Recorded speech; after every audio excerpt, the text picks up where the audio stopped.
ತುಲಾ ರಾಶಿ ಅಂದ ತಕ್ಷಣ ಅನೇಕ ಬೇರೆ ವ್ಯವಹಾರಗಳು ಸೋರ್ಸ್ ಆಫ್ ಇನ್ಕಮ್ ಜನರೇಟ್ ಮಾಡ್ತಾರೆ. ತುಲಾ ರಾಶಿಯವರಿಗೆ ಭಾಗ್ಯಸ್ಥಾನ ಬಂದು ಮಿಥುನ ರಾಶಿ. ಮಿಥುನ ರಾಶಿಗೆ ಅಧಿಪತಿ ಬುಧ. ಈ ತುಲಾ ರಾಶಿಯಲ್ಲಿ ಜನನ ಆಗಿರುವಂತವ್ರಿಗೆ ಬೆಸ್ಟ್ ದಿಕ್ಕಂದ್ರೆ ಇವ್ರಿಗೆ ಪಶ್ಚಿಮ ದಿಕ್ಕಾಗಿ ಬರುತ್ತೆ.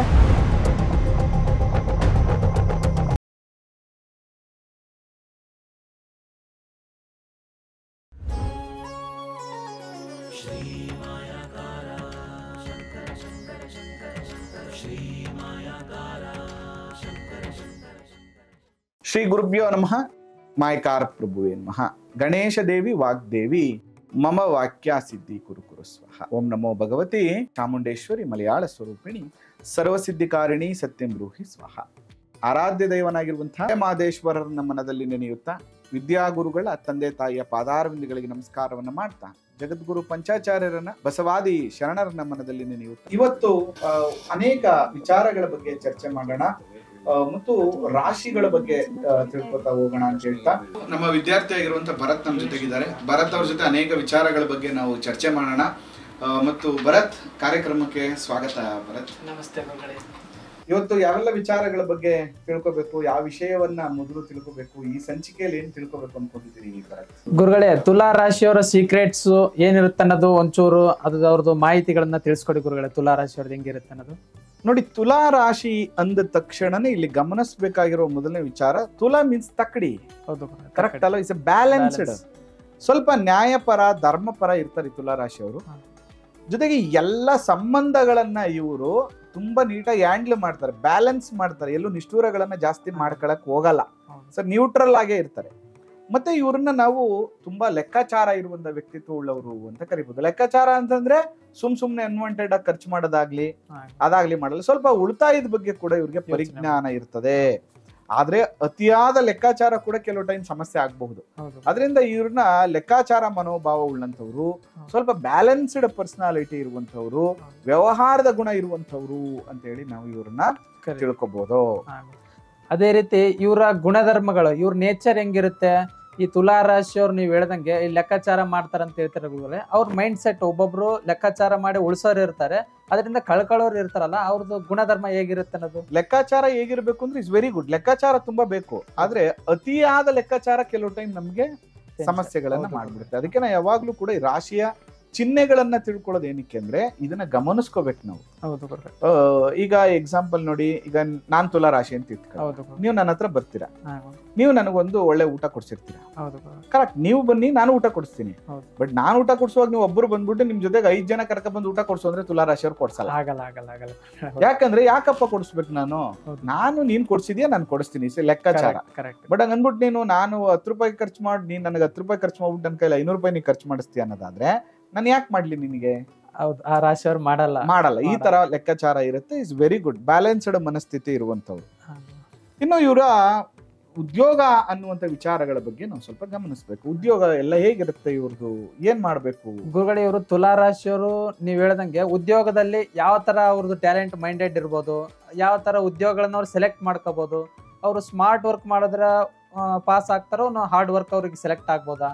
ಶುಕ್ರಾಧಿಪ ನರು ಸುಶೀಲ ಬುದ್ಧಯ ಕಲಾಪರ ಗಾತ್ರ ಸುಂದರೋ ಚೇಷ್ಟಿತಃ ವ್ಯವಹಾರ ವಿಷಯೇತು ನಿಪುಣಃ ಕವಿತ್ವಂತೋ ಲಲಿತಾಭಿ ರಾಮಕಃ ಅಂತ ಹೇಳ್ಬಿಡ್ತಾರೆ. ಅಂದ್ರೆ ಅದ್ರ ಅರ್ಥ ಏನು? ಈ ತುಲಾರಾಶಿಯವರು ಒಳ್ಳೆ ಲಾಲಿತ್ಯ, ಕಲಾತ್ಮಕತೆ ಗುಣ ಉಳ್ಳಂಥವ್ರು. ಚತುಷ್ಪಾದ ವ್ಯವಹಾರಗಳು ಅಂದ್ರೇನು? ಅನೇಕ ಬೇರೆ ಬೇರೆ ಬೇರೆ ವ್ಯವಹಾರಗಳು, ಸೋರ್ಸ್ ಆಫ್ ಇನ್ಕಮ್ ನ ಜನರೇಟ್ ಮಾಡ್ತಾರೆ ಇವರು. ಇಲ್ಲೂ ಒಂದೆರಡು ಕಡೆ ಕೆಲಸ ಮಾಡೋದು, ಅಲ್ಲೊಂಚೂರು ಸಂಪಾದನೆ ಮಾಡೋದು, ಇಲ್ಲೊಂಚೂರು ಏನೋ ಒಟ್ಟಿನಲ್ಲಿ ದೊಡ್ಡದು ಚಿಕ್ಕದು ಅಲ್ಲ, ಅನೇಕ ಕೆಲಸಗಳನ್ನ ಮಾಡುವಂತಹ ಬುದ್ಧಿವಂತರು, ತೀವ್ರ ಬುದ್ಧಿ, ಅತಿಯಾದ ಸಂವಹನ ಶಕ್ತಿ ಉಳ್ಳಂತವ್ರು, ಶಾಂತಿಯುತವಾದ ನಾಯಕತ್ವ. ಇವ್ರಿಗೆ ನಾಯಕ ಗುಣ ಕೊಟ್ರೆ ಇವರು ಸಿಂಹರಾಶಿಯವ್ರ ತರ ಹೂ ತರ ಏನ್ ಮಾಡಲ್ಲ. ತುಂಬಾ ತಾಳ್ಮೆಯಿಂದ ಇವರು ನಾಯಕತ್ವವನ್ನ ಗಳಿಸುವಂತದ್ದು. ಇನ್ನು ಸಾಮಾನ್ಯವಾಗಿ ಇವರಿಗೆ ಬೇರೆ ಬೇರೆ ಪ್ರೊಫೆಷನ್ ಅಂತ ಬಂದಾಗ, ಕಲಾಕ್ಷೇತ್ರ ಅಂತ ಬಂದ್ರೆ ಇವರು ಸಿಂಗರ್ ಆಗ್ಬೋದು, ಒಳ್ಳೆ ಡ್ಯಾನ್ಸರ್ ಆಗ್ಬೋದು, ಒಳ್ಳೆ ಪೇಂಟ್ ಆರ್ಟಿಸ್ಟ್ ಆಗ್ಬೋದು, ಮತ್ತು ಒಬ್ಬ ಒಳ್ಳೆ ಫ್ಯಾಷನ್ ಆರ್ಟಿಸ್ಟ್ ಕೂಡ ಇವರು ಆಗ್ಬೋದು. ಕಾನೂನು ಅಂತ ಬಂದ್ರೆ ಇವ್ರಿಗೆ ವಕೀಲತ್ವ ಓಕೆ, ಬಟ್ ಇವರು ಫ್ಯಾಮಿಲಿ ಅಡ್ವೊಕೇಟ್ ಆಗ್ಬೋದು, ಮತ್ತು ಒಬ್ರು ಒಳ್ಳೆ ಜಡ್ಜ್ ಆಗುವಂತ ಯೋಗ ಕೂಡ ಇದೆ. ಇನ್ನು ವ್ಯವಹಾರ ಅಂತ ಬಂದ್ರೆ ಇವರು ಪಬ್ಲಿಕ್ ರಿಲೇಶನ್ಶಿಪ್ ಆಫೀಸರ್ ಆಗಕ್ಕೆ ಹೋಗ್ಬೇಕು. HR ಕೌನ್ಸಿಲರ್, HR ಮತ್ತೆ ಕೌನ್ಸಿಲರ್ ಆಗುವಂತಹ ಕೆಲಸ ಕೂಡ ಇವರು ಮಾಡಿದ್ರೆ ಅದ್ರಲ್ಲಿ ಯಶಸ್ಸನ್ನ ಗಳಿಸ್ತಾರೆ. ಇನ್ನು ಮದುವೆ ಅಂತ ಬಂದ್ರೆ ಇವ್ರಿಗೆ ಮೇಕಪ್ ಆರ್ಟಿಸ್ಟ್ ಆಗ್ಬೋದು, ಮತ್ತೆ ಇವರು ಒಬ್ರು ಒಳ್ಳೆ ಸ್ಕಿನ್ ಡಾಕ್ಟರ್ ಆಗ್ಬೋದು ಅಂತ ಯೋಗ ಇವರಿಗೆ ಇವರ ಜಾತಕಕ್ಕಿದೆ. ಇನ್ನು ವಾಣಿಜ್ಯ ಕ್ಷೇತ್ರ ಅಂತ ಬಂದ್ರೆ ಇವರು ಫ್ಯಾಷನ್ ಡಿಸೈನರ್ ಆಗ್ಬೋದು, ಲೈಫ್ ಸ್ಟೈಲ್ ಬ್ರ್ಯಾಂಡಿಂಗ್ ಮಾಡುವಂಥದ್ದು, ಮಾರುಕಟ್ಟೆ, ಮಾರ್ಕೆಟಿಂಗು, ಈ ಎಲ್ಲ ವಿಷಯಗಳಲ್ಲಿ ಕೂಡ ಇವರು ಉದ್ಯೋಗವನ್ನ ಆಯ್ಕೆ ಮಾಡ್ಕೋಬಹುದು. ಸೀರೆ ವ್ಯಾಪಾರ, ಮತ್ತೆ ಸೆಕೆಂಡ್ ಜ್ಯುವೆಲ್ಸ್, ಚಿನ್ನದ ವ್ಯಾಪಾರ, ಇದೆಲ್ಲ ಕೂಡ ಇವ್ರಿಗೆ ಫ್ಯಾನ್ಸಿ ಸ್ಟೋರು, ಇದೆಲ್ಲ ಕೂಡ ಈ ರಾಶಿಯವ್ರಿಗೆ ಸ್ವಲ್ಪ ಆಗ್ಬೇಕು. ಅದೇ ಗುರುಗಳೇ, ಈಗ ನೀವು ಅವರು ದೇಹದ ಮೇಲೆ ಪರಿಣಾಮ ಬೀರುವಂತ ಏನಾದ್ರು ಬಾಧೆಗಳು, ರೋಗಗಳು, ಈ ತರ ಏನಾದ್ರು ಇದ್ರ ಬಗ್ಗೆ ತಿಳ್ಕೊಬೋದ ಗುರುಗಳೇ? ಖಂಡಿತ. ನೋಡಿ, ರೋಗದ ಬಗ್ಗೆ ಕೂಡ ತುಂಬಾ ಚೆನ್ನಾಗಿ ಹೇಳ್ತಾರೆ. ತುಲಾ ರಾಶಿಗತೋ ದುರ್ಮೇಧ ಶುಕ್ರೋ ರೋಗನ್ನ ಸಂಕಿರತ್ ಶ್ಲೇಷ್ಮ ಪಿತ್ತಾದಿ ನಾಶಚ್ಚೋ ಯೋನಿ ರೋಗ ಸುಖಾಪಹ ಅಂತ. ಅಂದ್ರೆ ಇಲ್ಲಿ ಶುಕ್ರನ್ನ ನಾವು ಗಮನಿಸ್ಬೇಕು. ಮೊದಲನೇದಾಗಿ ಶುಕ್ರ ಇವರ ಜಾತಕದಲ್ಲಿ ಶುಭನಾಗಿದ್ದಾನ ಅಂತ ನಾವು ಕೂಡ ನೋಡ್ಬೇಕು. ಇಲ್ಲಿ ಶುಕ್ರ ಬಲಿಷ್ಠನಾಗಿದ್ರೆ ರೋಗ ಬಾಧೆಗಳು ತೀವ್ರತೆ ಕಮ್ಮಿ ಆಗುತ್ತೆ, ಅವರಲ್ಲಿ ಇಮ್ಯುನಿಟಿ ಸಿಸ್ಟಮ್ ಚೆನ್ನಾಗಿರುತ್ತೆ. ಅಕಸ್ಮಾತ್ ಅವ್ರಿಗೆ ಅದಿಲ್ಲ ಅಂತ ಬಂದಾಗ ಅದರಿಂದ ಅವ್ರಿಗೆ ಸಮಸ್ಯೆಗಳಾಗತ್ತೆ. ಏನೆಲ್ಲ ಸಮಸ್ಯೆಗಳಾಗತ್ತೆ ಅಂದ್ರೆ ನೋಡಿ, ಒಂದು ಇವ್ರಿಗೆ ಶೀತ ಕಫ ರೋಗಗಳು ಜಾಸ್ತಿ ಪೀಡಿಸುತ್ತೆ, ವಾತ ಪಿತ್ತದ ಅಸಮತೋಲನದಿಂದ ಬರುವಂತಹ ರೋಗಗಳು ಜಾಸ್ತಿ ಆಗುತ್ತೆ, ಪ್ರಸವ ವೇದನೆಗಳು ಮತ್ತು ಗುಪ್ತಾಂಗ ರೋಗಗಳು ಅಂತ ಕರಿತೀವಿ. ಎಕ್ಸಾಂಪಲ್, ನಿಮಗೆ UTI ಪ್ರಾಬ್ಲಮ್ಸ್ಗಳು ಬರ್ಬೋದು, ಒಂದು ಯೂರಿನ್ ಇನ್ಫೆಕ್ಷನ್ ಆಗ್ಬೋದು, ಅದ್ರ ಜೊತೆಗೆ ಗರ್ಭಕೋಶದ ಇನ್ಫೆಕ್ಷನ್ಸ್ಗಳಾಗ್ಬೋದು, ಲೈಂಗಿಕ ರೋಗ ಬಾಧೆಗಳಿರ್ಬೋದು. ಈ ತರ ಸಮಸ್ಯೆಗಳು, ಇನ್ಫೆಕ್ಷನ್ಗಳನ್ನ ಇವರು ಅನುಭವಿಸುವಂತ ಸಾಧ್ಯತೆಗಳು ಜಾಸ್ತಿ ಇರ್ತದೆ. ಮತ್ತು ಶೀತ, ಗರ್ಭಾಶಯದ ತೊಂದರೆಗಳು ಮತ್ತು ಮೂಳೆಗೆ ಸಂಬಂಧಪಟ್ಟಂತ ತೊಂದರೆಗಳು, ಶಕ್ತಿಹೀನತೆ, ವೀಕ್ನೆಸ್, ಸುಸ್ತು, ಸಂಕಟ, ಮಲಬದ್ಧತೆಯ ಸಮಸ್ಯೆಗಳನ್ನ ಇವರು ಅನುಭವಿಸುವಂತ ಸಾಧ್ಯತೆಗಳು ಸ್ವಲ್ಪ ಜಾಸ್ತಿ ಇರ್ತದೆ. ಈ ವಿಚಾರದಲ್ಲಿ ಇವರು ಸ್ವಲ್ಪ ಎಚ್ಚರಿಕೆನ ತಗೋಬೇಕು. ಅದೇ ರೀತಿ ಗುರುಗಳಿಗೆ, ಇವ್ರಿಗೆ ಯಾವ ನಂಬರ್ ಆಗ್ ಬರುತ್ತೆ? ಈಗ ಯಾವ್ದೋ ಒಂದು ಗಾಡಿ ವೆಹಿಕಲ್ ತಗಂತಿರ್ತಾರೆ, ಇವ್ರಿಗೆ ಯಾವ ನಂಬರ್ ನಾವು ತಗೊಂಡ್ರೆ ಚೆನ್ನಾಗಿರುತ್ತೆ? ಮೊಬೈಲ್ ನಂಬರ್ ಆಯ್ತು, ಈ ತರ ನಂಬರ್, ಗುಡ್ ನಂಬರ್ ಯಾವ್ದಂತ ತಿಳಿಸ್ಕೊಡಿ ಗುರುಗಳೇ ಇವ್ರಿಗೆ. ನೋಡಿ, ಮೊದಲನೇದಾಗಿ ಲಕ್ಷ್ಮಿ ನಂಬರ್ 6, ಶುಕ್ರ ಅಂದ ತಕ್ಷಣ ಇಲ್ಲಿ ನಂಬರ್ 6 ಹೋಗ್ಬಿಡ್ಬೇಕು. Shukra is very good. ಇನ್ನು ಈ ತುಲಾ ರಾಶಿಯವರಿಗೆ ಭಾಗ್ಯಸ್ಥಾನ ಬಂದು ಮಿಥುನ ರಾಶಿ. ಮಿಥುನ ರಾಶಿಗೆ ಅಧಿಪತಿ ಬುಧ. ಅದಕ್ಕೆ ಲಕ್ಷ್ಮೀನಾರಾಯಣ ಯೋಗ ಅಂತ ನಾನು ಲಾಸ್ಟ್ ಸಂಚಿಕೆಯಲ್ಲಿ ಹೇಳಿದ್ದೆ.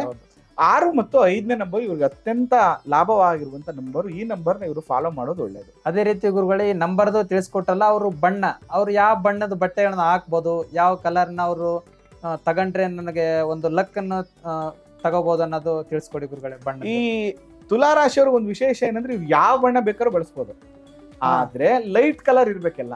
Any colour light colour, dark colour ಬಳಸಬಾರ್ದು.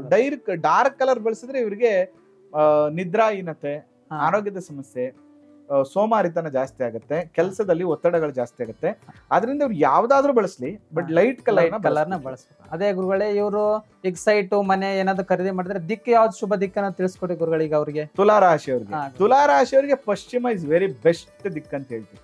ಸಾಮಾನ್ಯವಾಗಿ ನಮ್ಗೆ ಎಲ್ಲರಿಗೂ ಒಂದು ಸೈಕಾಲಜಿ ಏನಂದ್ರೆ, ದಕ್ಷಿಣ ದಿಕ್ಕು ಆಗಲ್ಲ, ನಮಗ್ ಪಶ್ಚಿಮ ಆಗಲ್ಲ, ಪೂರ್ವ ಉತ್ತರನೇ ಆಗಲ್ಲ. ಈ ತುಲಾ ರಾಶಿಯಲ್ಲಿ ಜನನ ಆಗಿರುವಂತವ್ರಿಗೆ ಬೆಸ್ಟ್ ದಿಕ್ ಅಂದ್ರೆ ಇವ್ರಿಗೆ ಪಶ್ಚಿಮ ದಿಕ್ಕಾಗಿ ಬರುತ್ತೆ.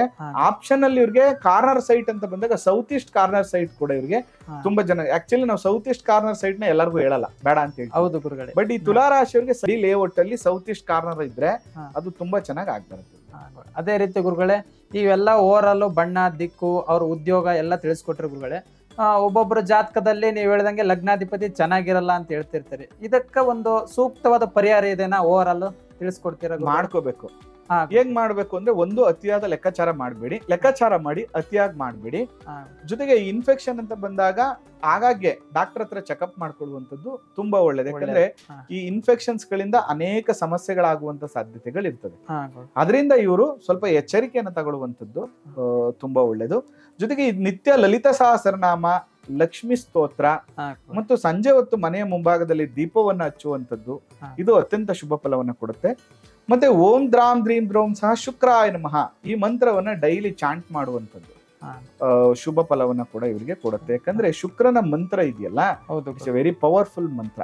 ಈ ಮಂತ್ರ ಚಾಂಟ್ ಮಾಡೋದ್ರಿಂದನೇ ಎಷ್ಟೋ ಅವರ ಜಾತಕದ ದೋಷಗಳು, ರಾಶಿಯ ದೋಷಗಳು ನಿವಾರಣೆ ಆಗ್ಬಿಡುತ್ತೆ. ಅದ್ರ ಜೊತೆಗೆ ಪ್ರತಿ ಶುಕ್ರವಾರದ ದಿನ ಲಕ್ಷ್ಮೀ ದೇವಸ್ಥಾನಕ್ಕೆ ಹೋಗ್ಬಿಟ್ಟು ಬನ್ನಿ, ದುರ್ಗಾದೇವಿ ದೇವಸ್ಥಾನಕ್ಕೆ ಹೋಗ್ಬಿಟ್ಟು ಬನ್ನಿ, ಅಮ್ಮನವ್ರ ದೇವಸ್ಥಾನಕ್ಕೆ ಹೋಗ್ಬಿಟ್ಟು ಬನ್ನಿ. ಇದೆಲ್ಲವೂ ಕೂಡ ಇವ್ರಿಗೆ ಶುಭ ಫಲವನ್ನು ಕೊಡುತ್ತೆ. ಗುರುಗಳೇ ತುಂಬಾ ಚೆನ್ನಾಗಿ ತುಲಾ ರಾಶಿಯವ್ರ ಬಗ್ಗೆ ನೀವು ಅದು ದಿಕ್ಕು ಆಯ್ತು, ಬಣ್ಣ, ರಾಶಿ, ಇದನ್ನೆಲ್ಲ ಡೆಪ್ತ್ ಆಗಿ ಅವ್ರದ್ದೊಂದು ಸೀಕ್ರೆಟ್ಸ್ ಹೇಳ್ಬಿಟ್ಟು ಅದ್ರ ಜೊತೆಗೆ ಪರಿಹಾರನೂ ಹೇಳ್ಕೊಟ್ರಿ ಗುರುಗಳೇ. ನಮ್ಗೆ ತುಂಬಾ ಖುಷಿ ಆಯ್ತು ಗುರುದೆ, ಅವ್ರ ಸೀಕ್ರೆಟ್ಸ್ ಅನ್ನ ಹೇಳ್ಕೊಟ್ಟಿದ್ರು. ಖಂಡಿತ. ಅದ್ರ ಜೊತೆಗೆ ಇವರು ದಾನ ಅಂತ ಬಂದಾಗ ಅವರೆಕಾಳನ್ನ ಶುಕ್ರವಾರದ ದಿನ ದಾನ ಮಾಡುವಂಥದ್ದು, ಅಥವಾ ಗುರುವಾರದ ದಿನ ರಾತ್ರಿ ಅವರೆಕಾಳನ್ನ ನೆನೆಸಿ ಬೆಳಿಗ್ಗೆ ಹಸುಗೆ ಕೊಡುವಂಥದ್ದು ಕೂಡ ಇವರಿಗೆ ಶುಭ ಫಲವನ್ನ ಕೊಡುತ್ತೆ ಅಂತ ಹೇಳ್ತಾ, ತುಲಾ ರಾಶಿಯ ಸೀಕ್ರೆಟ್ಸ್ ಸಂಚಿಕೆ ನಿಮ್ಗೆ ಇಷ್ಟ ಆಗಿದೆ ಅಂತ ನಾನು ಭಾವಿಸ್ತೀನಿ. ಮಲೆಮಹದೇಶ್ವರರ ಅನುಗ್ರಹ ನಿಮ್ಮ ಮೇಲಿರಲಿ. ಜೊತೆಗೆ ನೀವು ಕೂಡ ವಾಸ್ತು ಬಗ್ಗೆ, ಜ್ಯೋತಿಷ್ಯದ ಬಗ್ಗೆ, ಜಾತಕಗಳ ಬಗ್ಗೆ ತಿಳ್ಕೊಬೇಕು ಅಂದ್ರೆ ಖಂಡಿತ ಭೇಟಿ ಮಾಡಿ. ನಮ್ಮ ಕೈಲಾದಂತಹ ಸಹಕಾರವನ್ನು ಕೊಡ್ತೀವಿ. ಅದ್ರ ಜೊತೆಗೆ ಸಂಚಿಕೆಗಳು ಇಷ್ಟ ಆಗ್ತಾ ಇದೆ ಅಂದ್ರೆ ಸಬ್ಸ್ಕ್ರೈಬ್ ಆಗಿ, ಫಾಲೋ ಮಾಡಿ, ಸಪೋರ್ಟ್ ಮಾಡಿ. ಆ ಮಲೆಮಹದೇಶ್ವರ ಅನುಗ್ರಹ ಸದಾ ನಿಮ್ಮ ಮೇಲಿರಲಿ. ನಮಸ್ಕಾರ.